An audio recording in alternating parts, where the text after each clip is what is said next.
by Yana Piskova, Bloomberg.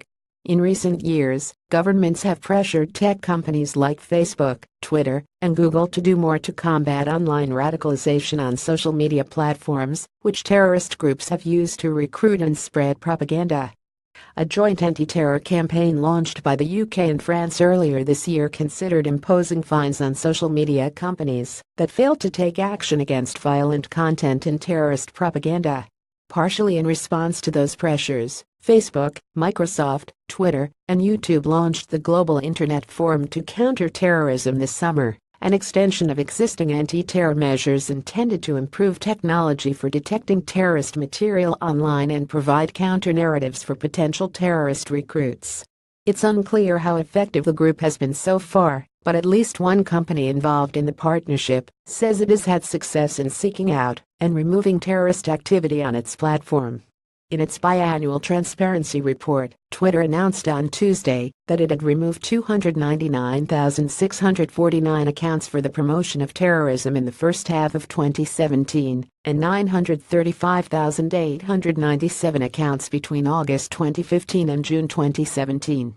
Notably, Twitter said its own internal controls have allowed it to weed out accounts without requests from the government, increasing its efficiency. 75% of the accounts Twitter has removed were suspended before even posting their first tweet, Twitter says, and 95% of account suspensions were the result of our internal efforts to combat this content with proprietary tools. Using automated tools is a necessity for a platform with 328 million users like Twitter.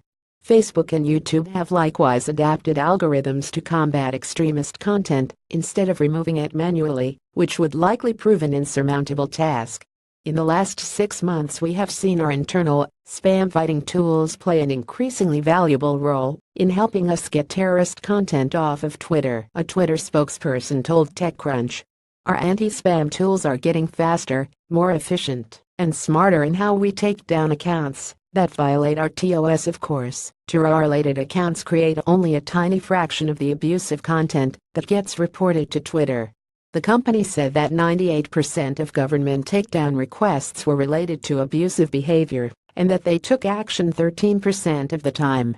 Those takedowns, in addition to other new tools to combat online harassment, have helped to detoxify Twitter in recent months, creating a somewhat better user experience. Investors are waiting to see those changes reflected in Twitter's stock price. The company didn't add any net users last quarter, and shares have traded sideways for much of the last 2 years. Still, cleaning up its image could help Twitter down the road.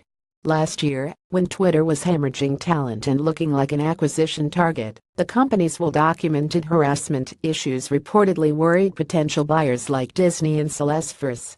Cracking down on terrorism would be good for society, but also, perhaps cynically, good for Twitter's bottom line. Regardless of whether taking care of extremist content helps Twitter start making more money, it might, at a minimum, make it a more palatable asset if and when suitors come calling again.